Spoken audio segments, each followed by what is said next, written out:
This is Pioneer's TS-WX1220AH. This is two 12-inch woofers in a huge ported enclosure with a 600-watt Class D amp built right in. And this thing rocks. Let's take a look and I'll show you what's in the box. First is the mounting hardware included with the sub.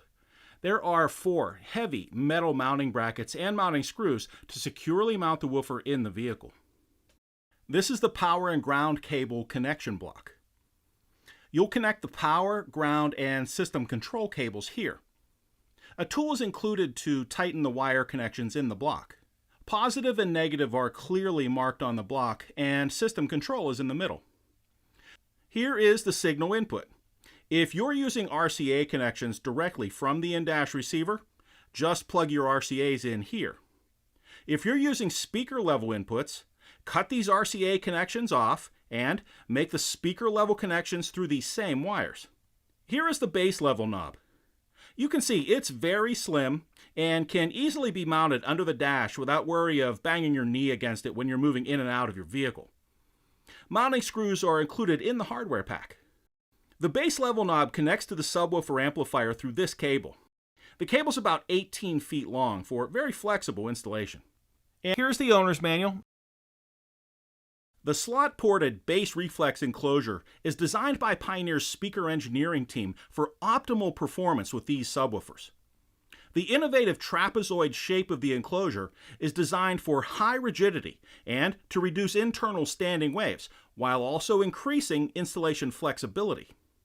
It can be positioned with the woofer firing toward the rear of the vehicle, or the front of the vehicle, or on its back with the woofers pointing upwards. If installing in a vehicle trunk or in the cargo area of an SUV, you can place the back of the subwoofer box against the back of the rear seat with the woofers facing toward the rear of the vehicle. You can see the back of the subwoofer is angled. It's wider at the bottom than at the top. The enclosure is fully carpeted, creating a non-slip and very durable scratch-resistant surface. The box design has recessed sides, making the TS-WX1220AH easy to grip and easy to maneuver. Let's take a close-up look at the 1200 watt max output Class D amplifier and its control panel. This is the gain control. The gain control is a way to create a balance between the output of the in-dash receiver and the input on the amplifier. Use this control to match up with the output of the in-dash receiver. This is the crossover frequency selector. The amplifier has its own LPF, or low-pass filter, built in. This means when the LPF is switched on, only low frequencies will be played back by the subwoofer. Choose the crossover frequency that works best for your music. I recommend starting with a setting of around 80 Hz. This is the bass boost level from 0 to 12. This can also be controlled by the remote bass level knob that can be mounted in the vehicle. If you're planning to use the under-dash bass level knob, set this control to 12 for best control over the system when using the remote controller. This is the bass boost frequency adjustment. The frequency chosen here is the center frequency of the bass boost level. Choose between 40 and 100 Hz for the best effect for your favorite style of music. I recommend setting this to around 65 Hz to start. These are the dual 40 amp fuses at the amplifier. The power connection must extend to the vehicle battery. When planning your installation, I strongly recommend an additional 80 amp fuse on the power wire within 12 inches of the vehicle's battery. After you've connected your cables, simply plug the connector block into the amplifier on the side of the TS-WX1220AH. It can only plug in one way. If you ever need to temporarily remove the TS-WX1220AH, it's very easy to unplug this connection block and you're ready to go. This is a 600 watt RMS Class D amplifier operating the dual 12-inch subwoofers built into the TS-WX1220AH. It requires a power wire connected directly to the vehicle's battery. I recommend a minimum thickness of 12 gauge cable for both the power and the ground. And I'd go with a little thicker cable if you have a large vehicle with a longer run from the battery to the amplifier. The ground cable of the same gauge as the power cable needs to be connected to metal in the body or the frame of the vehicle. If you have a Pioneer in-dash receiver, I recommend using the RCA outputs on the back of the receiver to deliver the audio signal to your TS-WX1220AH. In that case, you'll need to use the blue wire with the white stripe. This is also known as the system remote control wire on the back of your Pioneer in-dash receiver to automatically switch the subwoofer amplifier on and off with the in-dash receiver.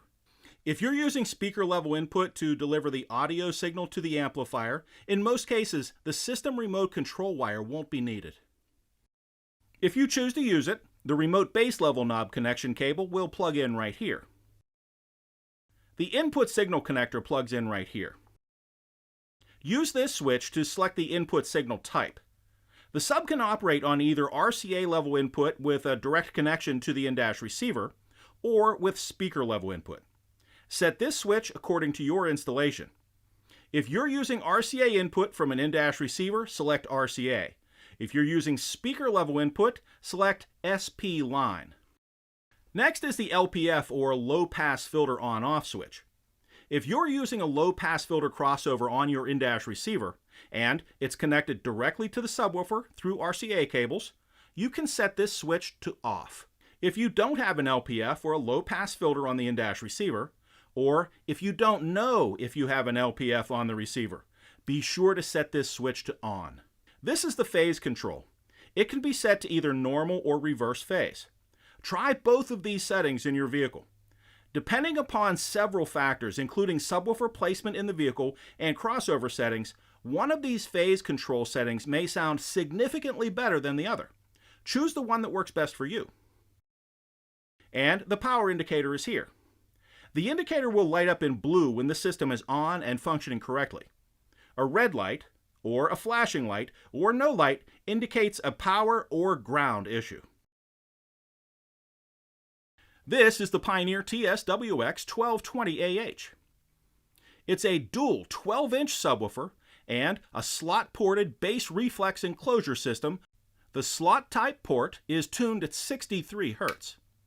The built-in Class D amplifier can deliver 600 watts RMS and 1,200 watts peak power to the two 12-inch woofers.